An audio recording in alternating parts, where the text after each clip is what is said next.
All right, we're live. Thank you everyone for joining us.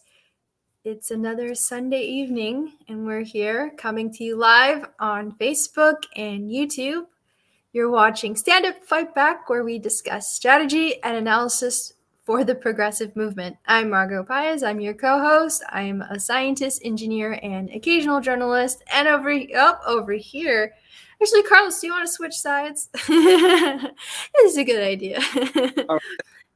There we go. And over here is Carlos Marroquin. He's a wonderful grassroots organizer based in Los Angeles, California.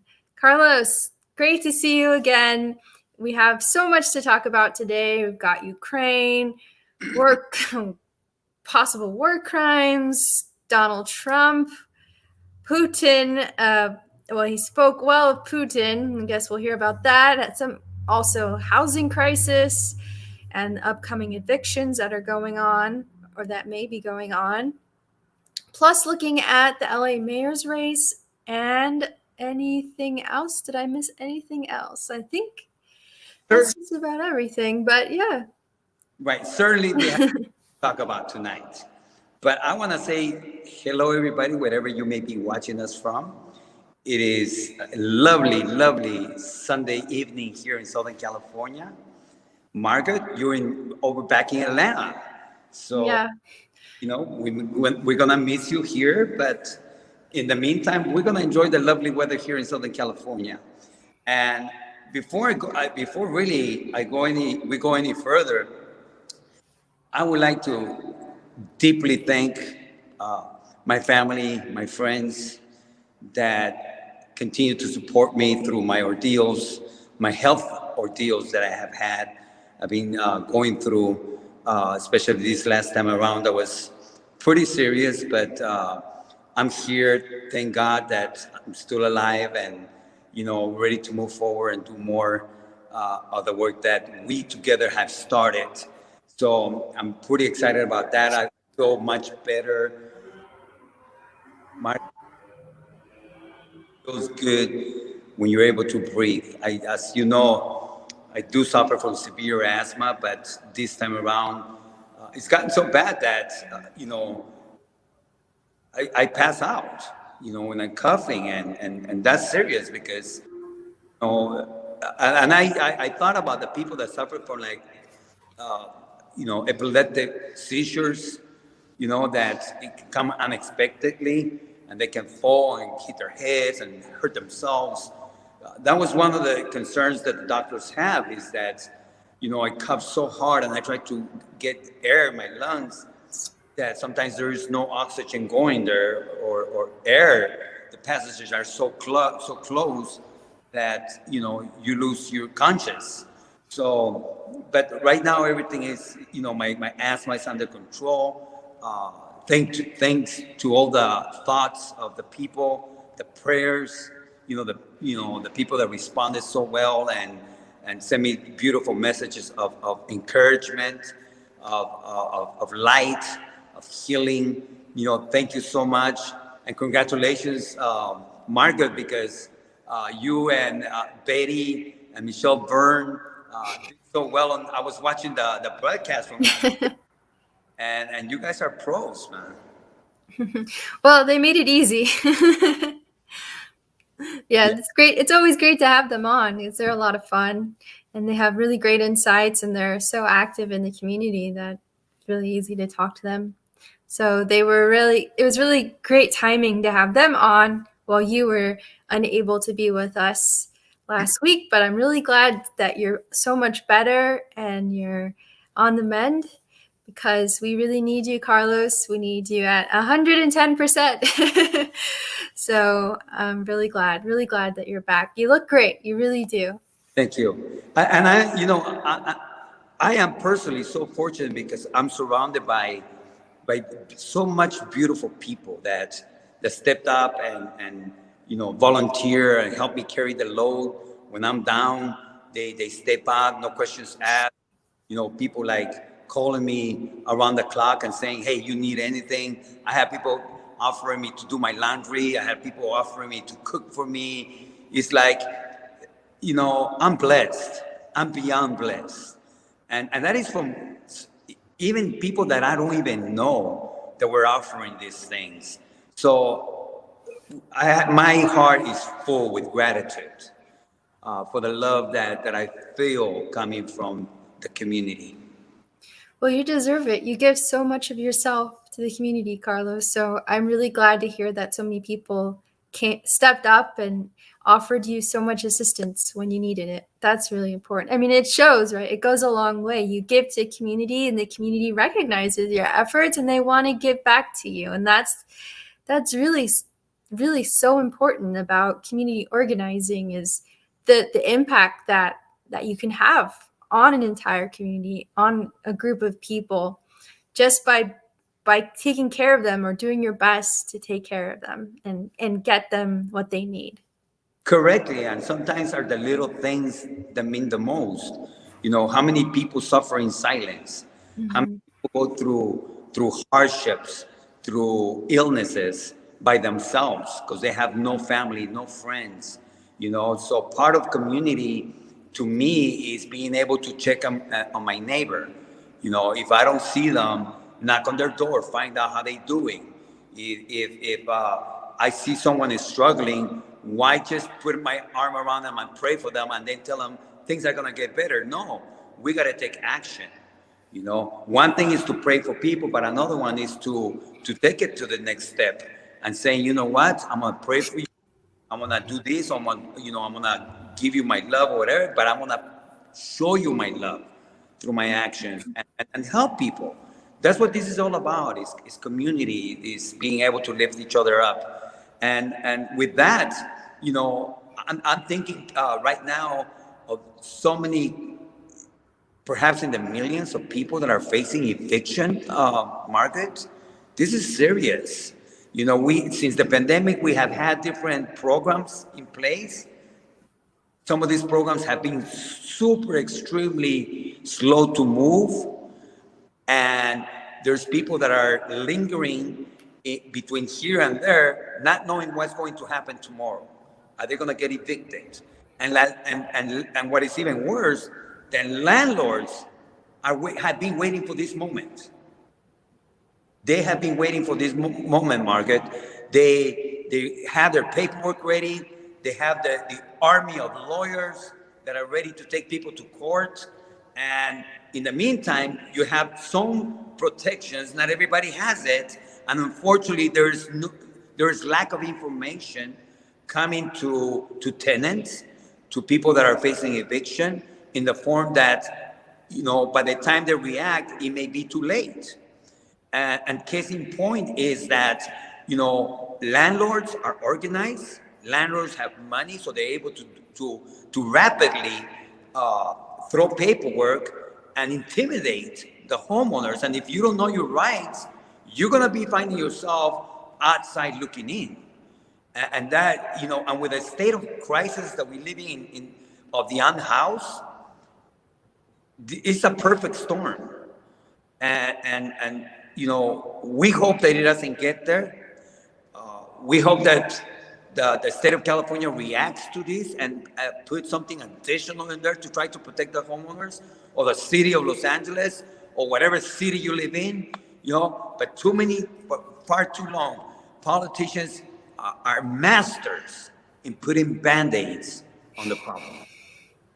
Yeah, so Carlos, tell me a little bit more about what you think is going to happen, in particular in the Los Angeles area, since that's the community that you're most connected with in terms of these upcoming evictions. So my understanding is there was a moratorium that was extended a couple of times, right? And so now this is the moratorium there's no possibility of another extension of this moratorium. Right. Not as we know it right now, and that's the problem. That moratoriums, they expire, and in the meantime, city officials are having a lot of pressure from developers, from investors, from landlords, from the industry. They're having so much pressure to allow these evictions to go forward.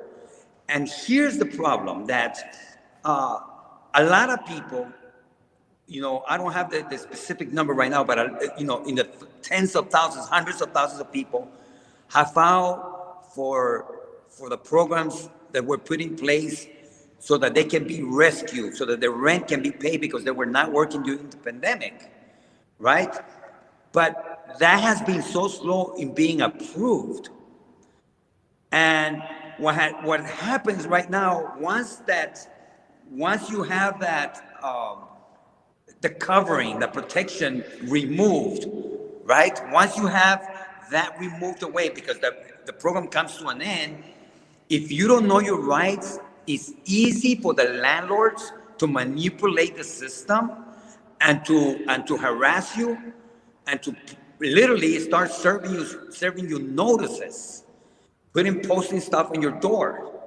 And here's the key: that if you are one of those tenants that apply for help, for assistance, you must, and listen to this, please, this is the key right here. You must answer everything that comes from the court.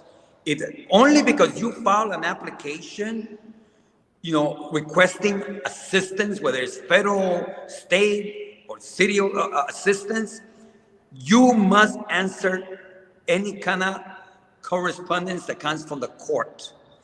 Failing to do that, you will lose your case easily. So, and this is the unfortunate part, because there is very little legal resources that people have available. And again, this comes with the experience during the foreclosure crisis. Landlords, investors, they are masters in manipulating the legal system. And they will put notices on your door, intimidation. And a lot of people have no clue what all these legal, legal maneuvering, that are taking place. So the advice that is given right now to everybody that has filed for any kind of assistance for the government because they late in their rent, is make sure you answer everything from the court. Make sure there's no court date pending. And if you do, you gotta go and appear before the judge, and you gotta take your case number and say, I apply for the program. That will protect you. That's the key right there. Landlords will not be able to throw you out of your home because you have legal protection, but you have to show it to the court. Okay, but that's a lot of red tape for somebody who's working a 40-hour job, raising kids, dealing with relatives. And I mean, how are they able to keep up with all of that? That's the problem right there. And that's why all these programs sometimes, as good as they may sound, there's a lot of cracks, where people are going to fall through, because, it's hard to understand a lot of these things. And, again, landlords, investors, their attorneys are masters in being able to put stuff on paper and intimidate the people. A lot of people just rather even walk out of their house because they don't want to go spend, time in court, especially if you have other legal issues. You want to run away as far as you can from the court. And so those are the kind of problems that exist. Yeah. I mean, it sounds to me that it's designed to make it so hard that you give up. Right. And which is wrong right. for so many reasons. And there are a lot of landlords that had adamantly refused to take the money that the government is giving them because they want the families out. Why? Because they can raise the rent. Mm-hmm. Yeah. Especially people that have been staying there for years. Our seniors have been there paying, decent rent. Landlords are drooling to be able to get those people out of those apartments because now they can double, or whatever amount, they want to raise the rent. Because no longer the person resides there, they're gonna, clean it up and raise the rent according to the current value. Right, and the market is so hot right now. The prices are so ridiculously high. Now the government, I think maybe it was the Federal Reserve, are starting to recognize and say, yeah, there might actually be a housing bubble. you know, okay, well, what does that mean? That bubble going to burst? What's going to happen to all these people who are, paying more and more and more for housing? It's just so it's so inhumane having a housing market to begin with, and then to have a housing market where you speculate on the price is just, I mean, it leads to these kinds of problems in New York City, in Manhattan. What you're describing happens there all the time because they had, or they have, I don't know how many units are still rent stabilized, but they had a rent stabilization program. And if you could get the the person who is paying rent stabilized uh, monthly payment out, there was a way in which you could bump up to the market value. I think like you could keep doing increases until you hit a certain number, and then you could rent it at market value or at market rate. So a lot of apartments were flipping from rent stabilization to market rate in Manhattan, and reducing the affordable housing that was available there. And this is happening leading into the financial crisis, and through that. So this isn't new. This is what happens in these overheated markets and these overheated housing markets. And the fact that this is coupled, Carlos, with the results of the pandemic, where people had no choice but to stay home for a long period of time, or businesses shut down, so they were out of work, and how could they afford to pay?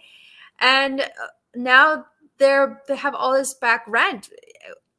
It's just I think the simplest solution would have been to tell the banks, go screw yourself, right?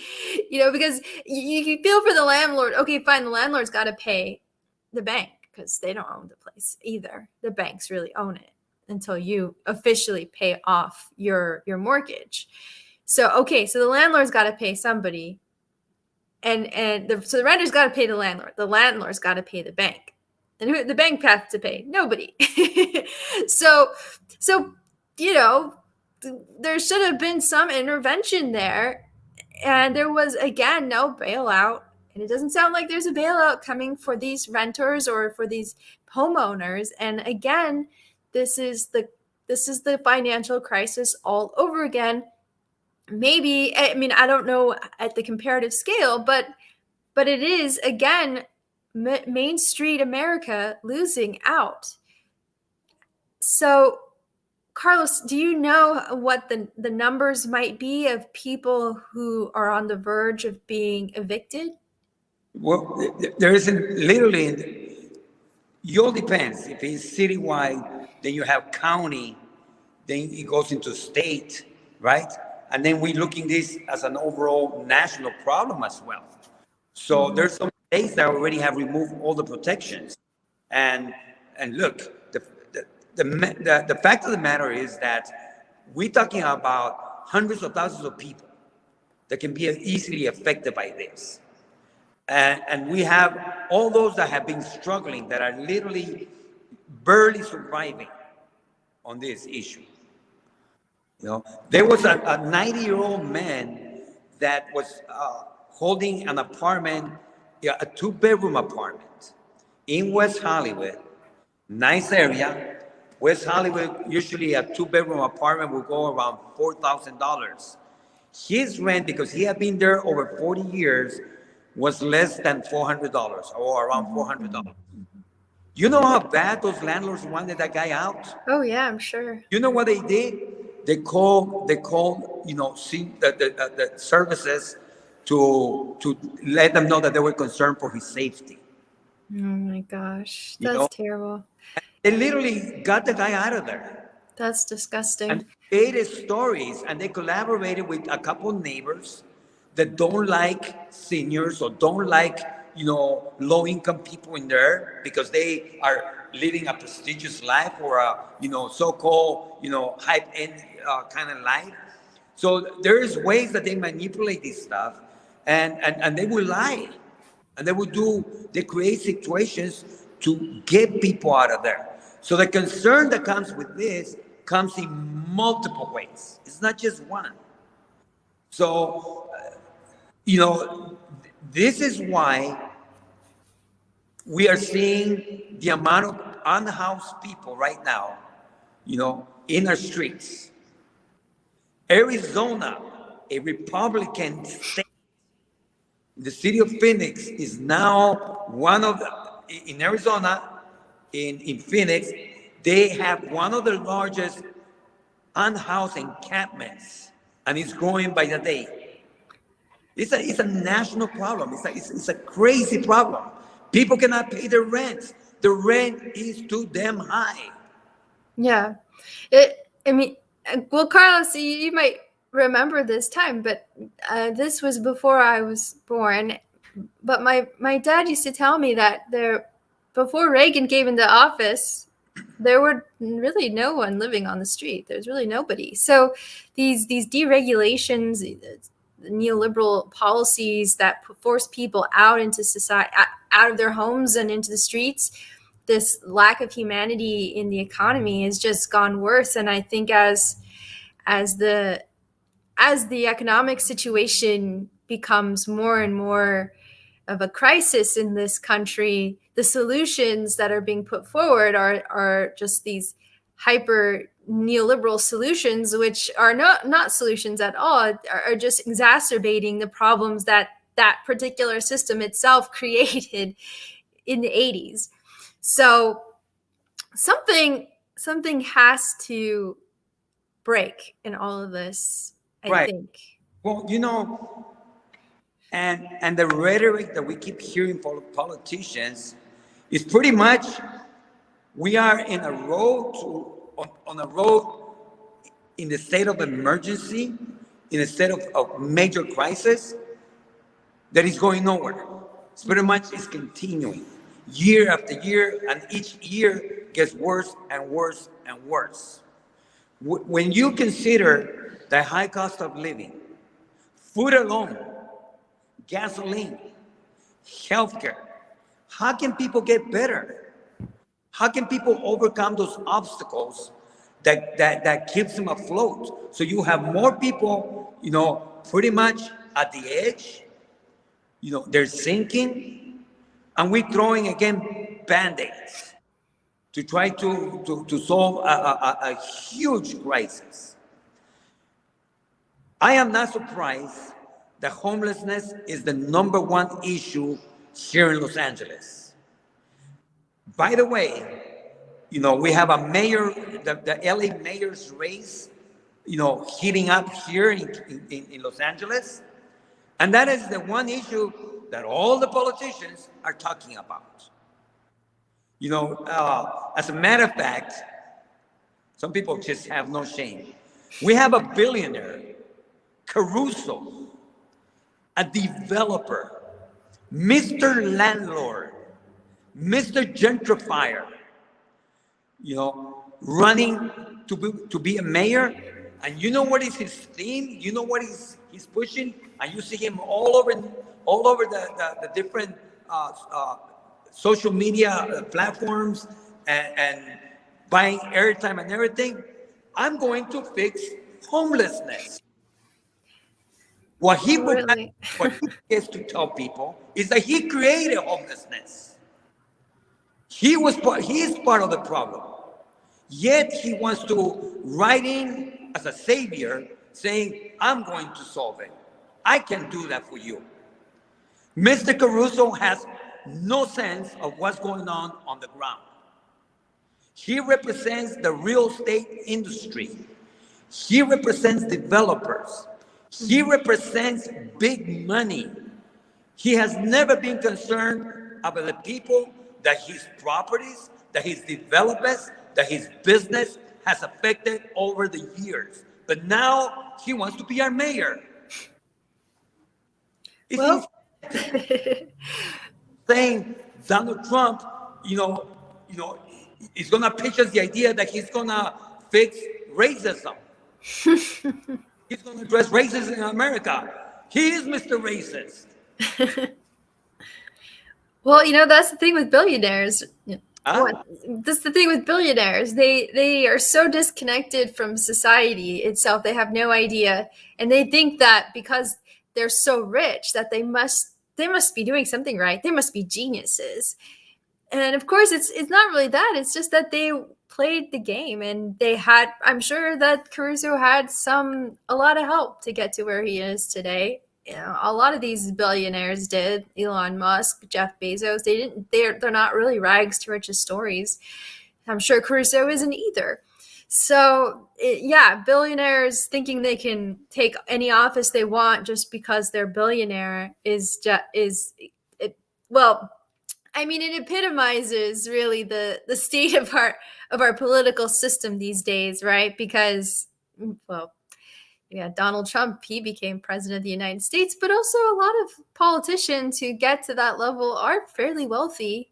Like in Congress, those politicians are fairly wealthy. I mean, Bernie Sanders was like the poorest member of Congress for a really long time until he became famous and wrote a couple of books traveling around during his first 2016 campaign. But the guy was living off of his Senate or representative salary, but while everybody else, a couple of $1 million there, a couple of $1 million there, right? So that is the epitome of American society. It is also an oligarchy, and I think Bernie made a really great point about this recently in a tweet, or maybe it was on the floor, but I saw it as a tweet on Twitter where he was basically saying, "Hey, yeah, I mean, Russia has oligarchies, but you know what? So do we. What do you think these billionaires are? Yeah, this is an oligarchy." So again, we're fighting the same issues, and we see it at different scales. Here we have a billionaire, an oligarch, who wants to take over the city of Los Angeles and make it his playground and make it a playground for the real estate developers. And he's going to clean up the unhoused situation, the homeless situation. And of course, I think, Carlos, you and I know what that means, which is, either do absolutely nothing or just bust them out of the city. Well, he has said that one of the things that he wants to do is hire 1,500 more policemen. Good. Oh, let's murder them then. It's like, let's criminalize homeless people. Yeah. Because cops, we can force these people out, but not solve the problem. We'll clean up our streets, their streets, the rich people's streets, and push everybody else to the outskirts. This is everybody else's problem. Mm-hmm. Mr. Caruso has no plan. His plan is worthless, more of the same. If anyone fall for his, I cannot say the word, for the garbage that he's promoting, they are part of the problem as well. Because it has not worked, it will never work, and Mr. Caruso, again, is part of the problem. Same thing as Councilman Mitch O'Farrell, criminalized homelessness. It's a mess over there in Echo Park. The park where he pushed everybody out still has a fence all around it because he wanted to come in with a strong fist.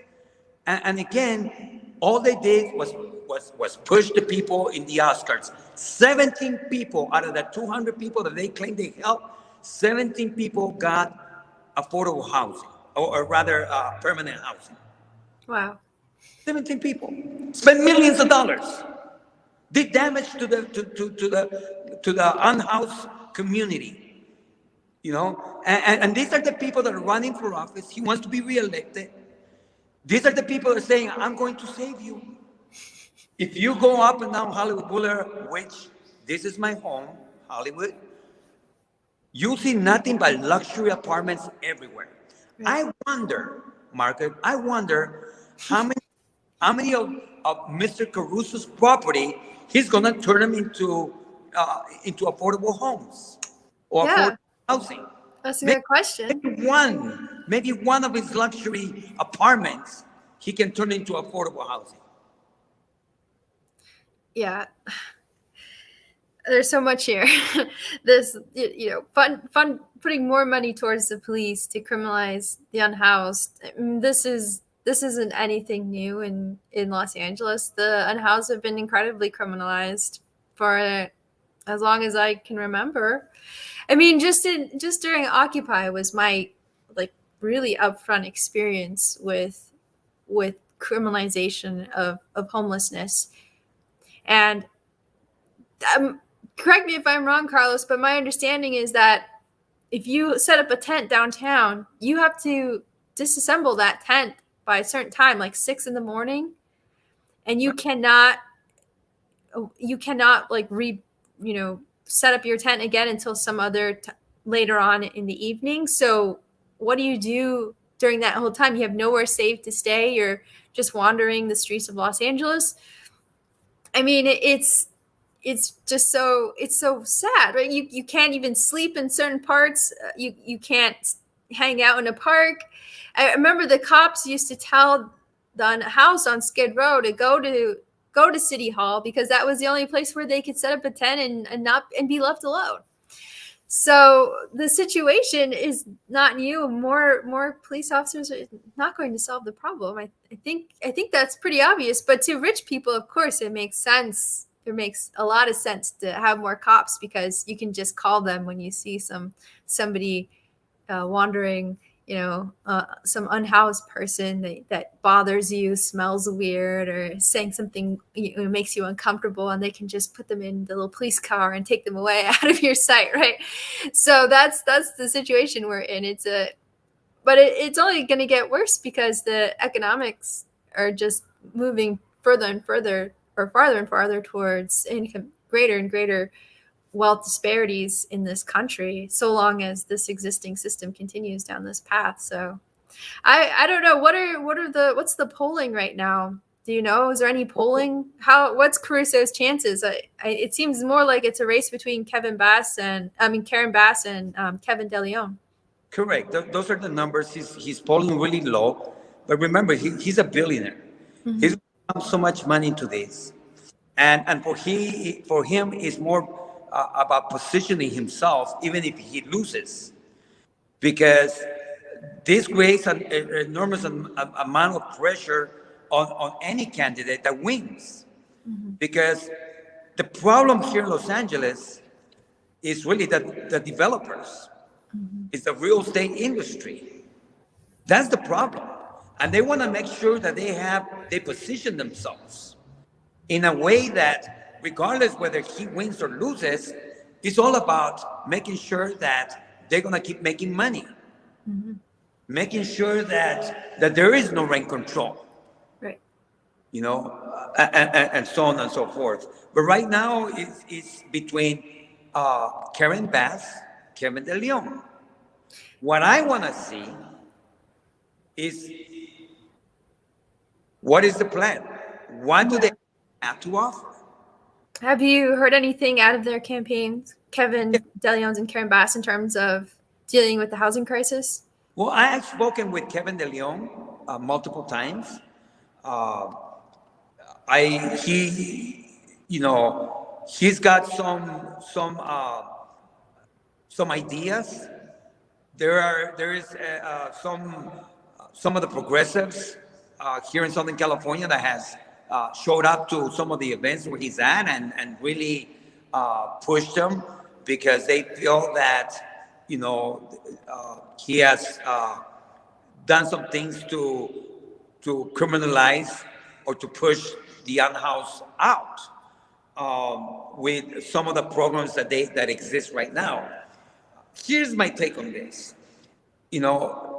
When I look at all the candidates, it's really hard, and I gotta be sincere with you. It's really hard for me to find someone that I can say this one has a good plan, because they're kind of dancing around this thing.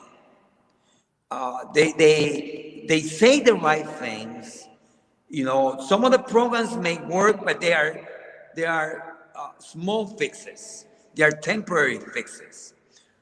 We have been promoting and we have been saying that whatever money they're throwing at this is minute to what really needs to happen. Just recently, here in Los Angeles, there's a nonprofit that actually won against the city of Los Angeles. City of Los Angeles has promised that they're going to invest $3 billion to create housing, permanent housing for the unhoused for the next 5 years. Not right away. That's going to take 5 years to happen. Do you know what's going to happen between now and 5 years? Whatever they did, it means as if they have done nothing.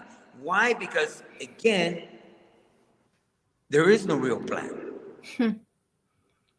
Well, Carlos, let me ask you, what do you think is the ideal solution for Los Angeles? Because we can't really say about other parts of the country, but you know very well what's going on in the city of Los Angeles. What is the ideal solution to solve the housing crisis today? Well, number one, stop calling it state of emergency. You know what I mean? When I see 5 people sleeping in the street, it's a state of emergency the minute that I saw one going in there. So stop talking all this stuff. This needs to be massive. And everybody has to be involved. Especially what they have to do, they have to bring the advocates front and center because they have the pulse of the city. You cannot look at this problem from the top down. It has to come from the bottom up. And what they have failed to do is to be inclusive, to have the voice of those people that have been advocating for the unhoused front and center. That's the number one thing that needs to happen. Now, there are steps that they need to take, including the fact that, they need to have the federal government involved at the highest level possible. And I'm talking about, getting the army of engineers to, if we are able to create, all this armament and all these programs to go, into space and all this other stuff and spend billions of dollars, it's like, why have we not created a massive housing project that will develop houses left and right? They have the technology to do it, and it will not be expensive. But the problem is that they throw money at the wrong programs that are temporary. They spend the money and they have nothing to show for. So it has to come in so many different ways. Yes, the longer the people that live on the street, the more mental issues they will develop, psychological issues that they will have, the more illnesses that we're going to see. We are going to see some areas where people will take advantage of the unhoused and push their criminal activity, like peddling drugs through that, because they know that they can manipulate all this. It's like, it has to be massive, but you cannot come from the point of being an aggressor against those people that have been harmed. And that's what has happened. You cannot criminalize homelessness. Right. In New York, when I was working on affordable housing, one of the ideas we had was to take over a lot of these luxury condos that were sitting idle. And the developers who developed these condos were actually not paying their taxes on these developments. So we suggested to the city that they just use eminent domain, take them over and house everybody in these buildings as one option. Another option was that any of these new buildings coming up, you need to have a certain percentage of those units be affordable for low income tenants.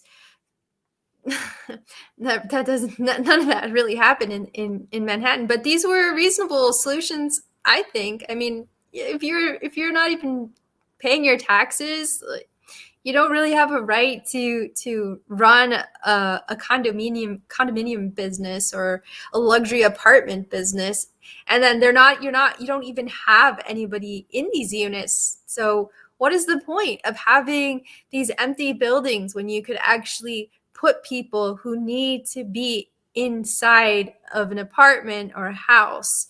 You just put them there. But Right. obviously, this society doesn't quite work that way. But it seems to me that there are solutions. You've outlined some of them. Well, It here, is it is possible to house all of the people who need housing. of course there is, but then we have all the NIMBYs, you know, Yeah. backyard, not in my community. You're not gonna build this here to build there. Look, if they have pushed people out because they want to do a luxury project, whatever. Well, if it's fair game for our communities, it should be fair game for their communities. And again, it's these politicians that don't want to disrupt the night lifestyle that a lot of the rich people have. They created the problems. The poor didn't create the problems. So they need to take some of the responsibility. Here's an easy one, but I guarantee you that not one politician is willing to do it. They need to put a freeze on all luxury developments until this crisis is over. Yeah. That's a solution right there. Let's put that, if they're telling us that a certain program is going to be done within the next 10 years, well, for the next 10 years, zero luxury developments. Let it go hand in hand with that. If you cannot build fast enough, affordable places, then you cannot build fast enough either. There has to be a freeze, but they're not willing to do that. Why? Because it's not financially convenient for them. Yeah, yeah, absolutely, absolutely. Yeah, these luxury units or buildings, luxury apartments, they raise the prices of everything around them. In Atlanta, I've said this before, there's so many of these luxury apartment buildings coming up in the last couple of years. And they were building during the pandemic, throughout the pandemic, when other places, businesses were shut down. Those construction workers were still working full time during the part of the pandemic where the shutdown was at its peak. And now that a lot of these are finished, they have raised rents just uh, by by huge amounts. When I first moved here, I was paying, I think, 1,400 or so, or 13 something a month. These new one bedroom apartments that are coming up are 1,700, 1,900, 2,000. It's just unbelievable. I could not afford to live where I live right now as a first year graduate student. It would just be impossible. It's just so expensive. And it's because these new luxury apartments keep coming up and raising the rates. So yeah, you are gentrifying this neighborhood. You're gentrifying parts of Los Angeles that are still resistant to gentrification, but for how long?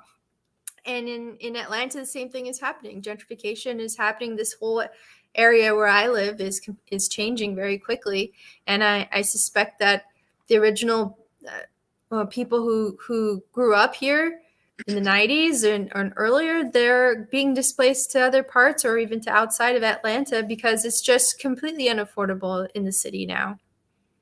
So yeah, we don't need more luxury apartments. Absolutely, we really don't. And that's why I say we need to have a freeze. If any politician is really serious about addressing the unhoused crisis, call out for a freeze on all luxury developments until the crisis is over. Yeah. That's a solution right there. That's a huge solution. That's a huge step forward. But look, we have candidates that are okay, that may have some ideas, and we have some really terrible candidates. My take, you have Karen Bass, and then you have Kevin De Leon. I spoke a little bit on Karen Bass to be fair to him. I'm also going to say about excuse me, about Kevin De Leon. I'd say a little. I'm going to say something about Karen Bass. A lot of people are looking at the fact that she's African American, the first woman that will be mayor. But the problem, here's the problem that I have with her. What has she done that I can look back and say, like, wow, what a leader. You know what I mean? Yeah. What she has done in Congress that I can really say, like, you know, she's an inspiration. Are we voting on her? Are people going to vote on her on the fact just because she's a woman, or just because Kevin De Leon is a Latino? Are you going to vote just, or because so and so is this and so and so is that? We got to get away from that. We need, Absolutely. you know what I mean? That have a backbone and not, I call it, tiptoe around the tulips, you know? And that's what they bring us. I have not seen a solid plan that I can say, wow, this is good. I'm gonna go and campaign for this person. They're not aggressive enough, and I'm gonna continue to talk to whoever gives me the opportunity to talk to them. And so far, like I say, Kevin De Leon has given me the opportunity, the access to talk to him and share some stuff that I think that are really important. Will he listen? That I don't know. There's others that I've been trying to reach to, including, Karen Batts. But, these are people that have handlers. These are people that have agendas. These are people that come with a lot of power behind them. And the problem is that those things may fall short on the long term. We can have the next first woman, mayor, or we could have, a Latino there. We can have them, but will they do the job? So it's gonna, but definitely, Caruso. If you think about Caruso, your next mayor, he's part of the problem, folks. And something is wrong with you if you when you think that this guy will save us. He's Right. a dog for crying out loud. End of story. Yeah, absolutely. I mean, look, everything that's happened over the last 30, some 40 years has been pushing towards this decoupling of class and identity, and especially, you know, you know, people of color, like this, it's not just uplifting the entire class. It's like, well, we put a nice face that you recognize, but this person is not part of the working class. This person is part of this more elite class of people who are like very educated, who are very well off, who don't have really a connection to what the needs are of working people. So that's the politics of the Democratic Party that we've seen play out, especially with the election of Barack Obama and everything that happened over the last couple of election cycles with Hillary Clinton. Oh, how great, break the glass ceiling, first female president. That's the most important thing. Or when Bernie Sanders was running, they called him a sexist both times. And why? I mean, Bernie's analysis is a class analysis, so of course he was popular because that actually resonates with a broad range of people, because people doesn't really matter your background to a certain degree. If you're working class, you're really losing out in this society.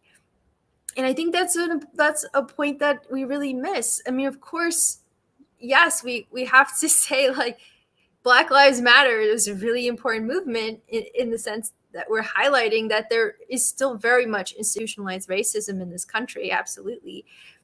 And at the same time, coupled with that, we have to highlight the broader frame of the struggle and the loss of the working class and the middle class in this country over the last couple of decades, especially since the financial crisis.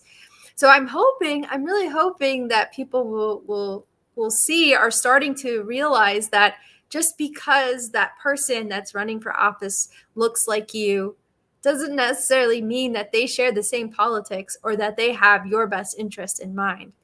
And we Right. really have to stop rewarding the Democratic Party for playing us in that way, because I mean they're really not treating us as adults in that sense. They're just thinking that you don't really care about the politics. You just care what the person looks like. And I really don't think that's the case for a lot of people. But I do think that people are also very busy working, trying to stay afloat, that they don't necessarily have time to investigate all of these politicians, and so they do vote just based off of what seems to make look familiar on paper. So it is in a way exploiting the precarity of being a part of the working class. So it's just it's a horrible situation, no matter how you look at it, with the way that electoral politics works in this country, especially in the Democratic Party, because the Republican Party, they don't care about identity at all, obviously, just that you are aligned with their politics. So that's not as an issue. But in the Democratic Party, it does matter, because they're supposed to be representing this diverse coalition of the middle class and the working class in the United States. But they've completely let the working class analysis out of it, just go up in smoke, and all they're left is with this facade of of identity across a spectrum. But it's pretty superficial. I mean, I like to be a realist, and the problem that we have is that we have centrists that have been controlling the Democratic Party for a long, long time. That's why we cannot get nothing done. Here in California, you have supermajority in Democrats, yet we still cannot get rent control. We still cannot get healthcare for all. So there's massive failures, in the part of the fact that, you have centrists, moderates. We have a lot of Munchins, the Democratic Party. Yeah. Munchin and cinema are not the only problems. We have a whole mess of them. And as long as we have that, it's very difficult and it's hard for the progressive movement, because we want to see action. We want to see things taking place. I understand why a lot of activists are upset and they get aggressive in their organizing, and they get bold. And I commend them for being bold and for pushing the envelope, because we need to do that. But we also have to think strategically. And by that, I mean that we need to, find ways to get inside the party and be able to start developing those relationships with people that most likely will lean our way, by educating them. There's a lot of Democrats that are good Democrats. They just don't know any better, because they've been selling them Kool-Aid for a long time, and they think that this is it. Once you start talking to people and actually show them and developing relationships with them of trust, they'll listen to you, because they know that you pretty much are coming from the point of respect for the community, of love for the community, and that you want the best for the community, and they can see that through your work. That's the key for you to get inside, because they cannot fight that. They cannot fight the fact that you are representing the community in the best possible way. So now you have access to people that you can actually talk to them and start bringing them this other way. Instead of following all these politicians that just talk the talk, they're gonna want to be, they want to be friends and hang out, and they want to listen to people that are actually doing the work. You follow me? Hmm. Our work speaks for itself. But when we are just upset, and we are just making noise, and we're not being strategic, then we're pretty much defeating our own cause. Right. I hate politics with a passion. People think I love it. I do politics out of necessity for the people that we are representing. We got to get involved. I'm willing to meet with any politician, regardless of who they are, in a professional level. And I want to be able to talk to them about the things that are really happening on the ground in a smart way, in a constructive way. Yes, maybe this time around we are not going to win this election, but I am not going to close that door. I'm going to continue to build on any kind of relationship that I have for the greater good of the things that we're fighting for. It is hard. We get criticized because some people work on the inside. I see the need to do both. You got to work in the inside and you got to work in the outside. I don't discredit the outside. I don't discredit the people that work in the inside. They are both necessary, especially nowadays. If we are going to win and have people win elections, that means we have to play the game to win. We got to outsmart them in our organizing, in our campaigning. We cannot just go guerrilla style and expect results. We got to see what programs are they using. How are they using them? How can we actually, do better than their programs? Their campaign programs. What can we come up with that are going to actually overcome all those obstacles that they throw at us? They got the money, we got the people. How are we using the people? I know, I love the progressive movement, but I know progressives that are so dirty in the way they treat people, volunteers, and they do more harm than good. But yet you look at them and people, oh my God, so and so is doing this, he's doing that, and they like, no, this is not about one person or one group. This is about all of us together. There are people out there just trying to promote themselves. If you're gonna run for office and you lose, keep going, keep fighting. Don't just get out there and run for office and the minute you lose, I don't see you ever again. And then you call yourself progressive. You know what I mean? If you're gonna do this, let's do it all the way, all the time, every day. You know what I mean? Comes whether you win or lose, you're gonna fight for people. Yes, yes, yes, yes. Carlos, we have 2 minutes left, and we are very close to the end here. We're going to talk about Ukraine, but we don't have too much time left to talk about it. But you want to go ahead and just have very quick discussion over what's going on there. There was some really horrifying videos coming out of the outer towns of Kiev recently. I don't know if you saw them, just like an absolute massacre that had happened in these towns that the Russian army had abandoned, had given up control of, and just death everywhere. Yes. So the situation is dire over there because, we are seeing now massive war crimes taking place. Massive war crimes. As someone that has served in the military and someone that does a lot of, I look into some of the actions that the military takes sometimes, it's sickening what we are seeing over there. The amount of violence that has taken place. But what's even more sickening is that there are people here in the United States, particularly, ex-leaders and that are pretty much justifying Putin's actions. Yeah. Donald Trump is one of them. You have another, an ex Democrat that ran for president. congresswoman for Hawaii. Uh, you know, Oh, yeah. it's sad. It's sad because, Tulsi Gabbard. yeah, and others, and you have, people that,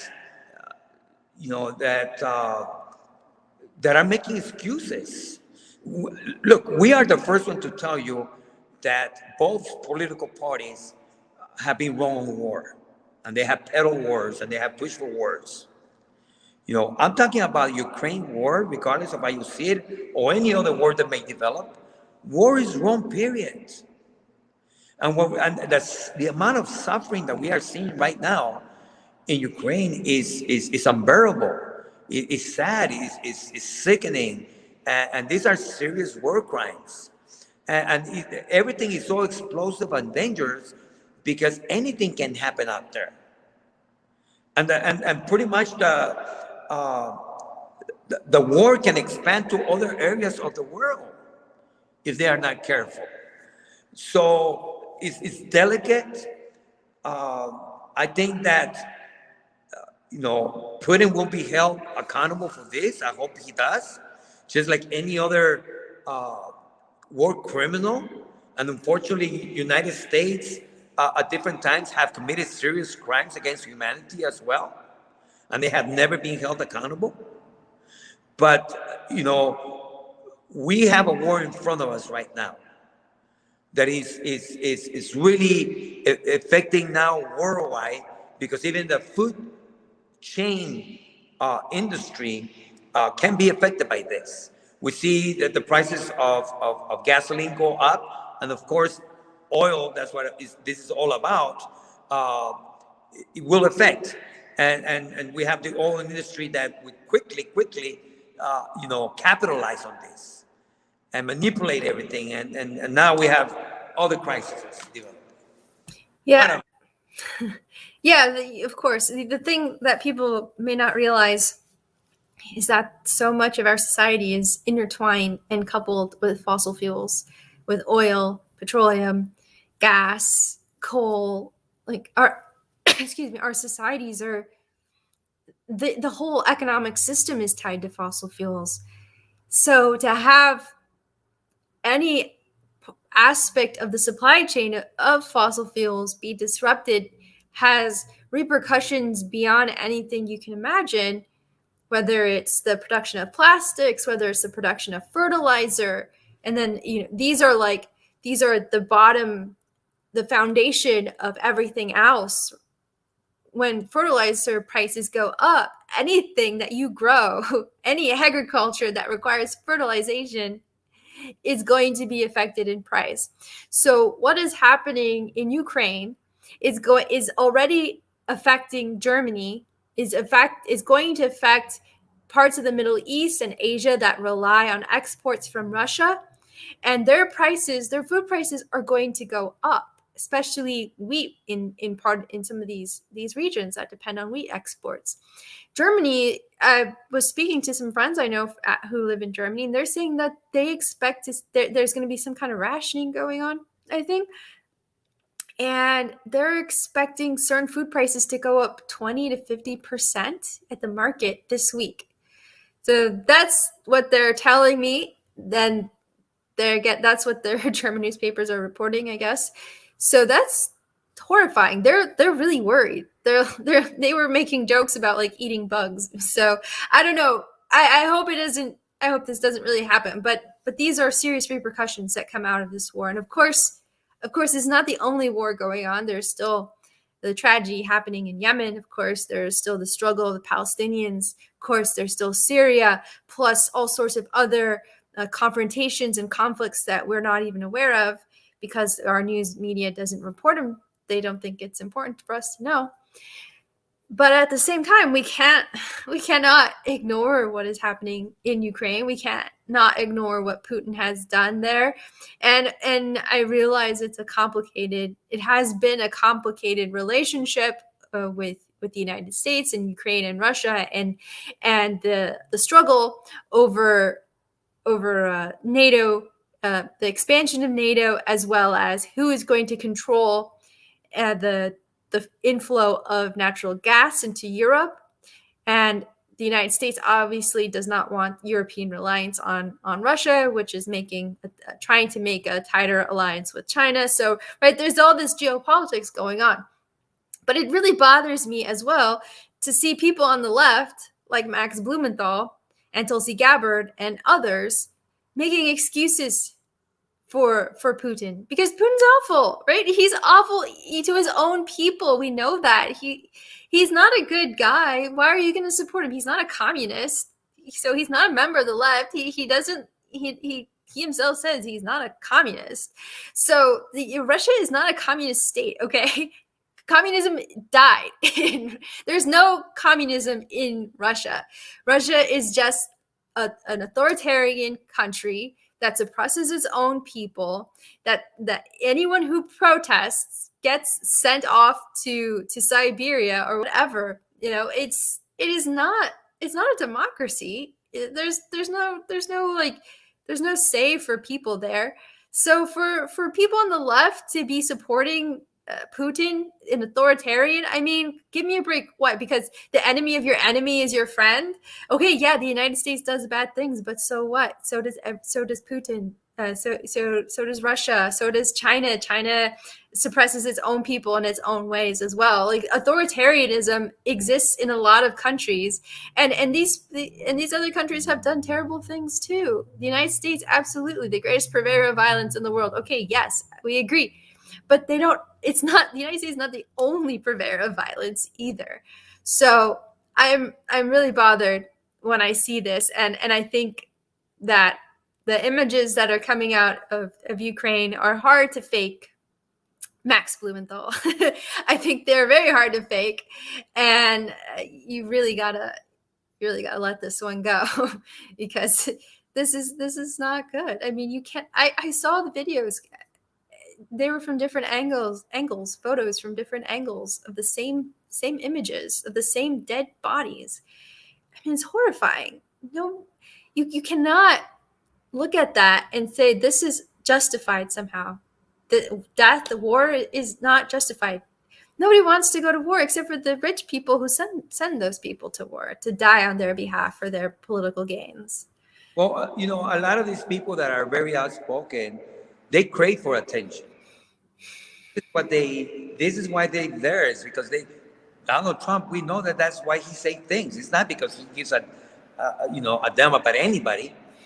He wants attention. He's an attention getter. Tulsi Gabbard, she's done. Politically, she's done. So she's got to say things to stay relevant, to pretty much give things to her followers. I used to think the world of her, but it's like, look, reality sets in, and you start seeing some of the stuff that she does and says, and where she's coming from, and you start angling this. It's like, she's another ex-politician that made some serious mistakes with her career, and now she's trying to stay relevant. I'm talking about politicians. I'm talking about these attention getters. We got somebody that can see Russia from her house that just made an announcement that she's running for Congress. Really? Yeah. Sarah Palin is running for Congress. Okay. But these people they just don't know how to stop. But look, she can see Russia from her house. Yeah, well, maybe she can see Putin, see what he's doing, where he's hanging out. Yeah, this is yeah, what can I say? I mean, the interesting thing too is to see the alignment between these, Tucker Carlson type figures on the right, and then people like Tulsi Gabbard and Max Blumenthal. And I think Jimmy Dore, to a certain extent, has been on the similar side as Tulsi Gabbard on these things, because he was a big fan of Tulsi for a while. So to see this kind of convergence is interesting, to say the least. And I don't really know. I mean, I get the motivation from the left actually more than the right, because of all of the horrific things that we've seen the United States do, in Latin America especially, that we're pretty damaged because the United States has overthrown a lot of left leaders. For example, Allende in Chile in the 1970s. And yeah, so we can totally see how horrible the US is and how hard it is to believe the United States in some of these situations. The sanctions and the embargoes, like on Cuba, etc. Right? So I can actually understand it, but I really don't understand the right wing narrative here. Is it just to be contrarian to Biden in this case? Because I don't see it beyond that. I don't see what they're getting out of Well, this. it's all about opposition to the other party for the Republicans, because look, anyone, we have a crisis at the border here. Everybody has been calling for immigration reform. Why is it they haven't got it done? Is because no matter what plan comes up, they're going to oppose it, because this is where they are able to manipulate their talking points and always blame somebody else for not getting the work done. And it's all about party before the people from both sides. So hopefully we're gonna continue to see some changes. Margaret, I know that we have went beyond, and we just appreciate so much the fact that the people continue to tune in and share these videos, and we hear, we're not experts. I'm not an expert. I don't know it all, and I see the world through the way it's on the ground. That's how I see the world. I feel people, I talk to people, and people are hurting right now. There are serious things happening everywhere. We recently had the scandal in Hollywood, but we need to talk about Hollywood, even though people don't want to talk about Hollywood, because we have an ex-Hollywood personality that has created such a disaster. And if you don't want to talk about Hollywood, then something's wrong, because we have Ronald Reagan, an ex-Hollywood person that created a mess that we still is affecting us right now with the unhoused community.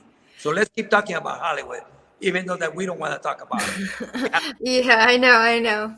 Well, Carlos, we will touch on Hollywood next time. My battery's going to run low, both on my laptop and in my brain, because it's almost 11:30 here. So I'm ready to go to sleep. So we will be back next week. Thank you, Carlos, for this really great discussion. Thank you to all of our viewers, as always, for joining us. And I was just looking at somebody's comment here. Anyway, I'm worried my battery's going to die. Okay, thank you everybody for joining us. You've been watching Stand Up Fight Back, where we discuss strategy and analysis for the progressive movement. I'm your co-host, Margot Pius, and over here is your other co-host, Carlos Marroquin. We air every Sunday evening at 7 p.m. Pacific Time, 10 p.m. Eastern Time. We simulcast on Facebook and YouTube, so please hit that follow button, hit that subscribe button, hit that like button, and share us with everybody you know, because we're here every weekend with more analysis for the progressive movement. All right, take care, everybody. Stay safe. Get vaccinated, wear a mask, etc., etc. You know the line. All right, bye.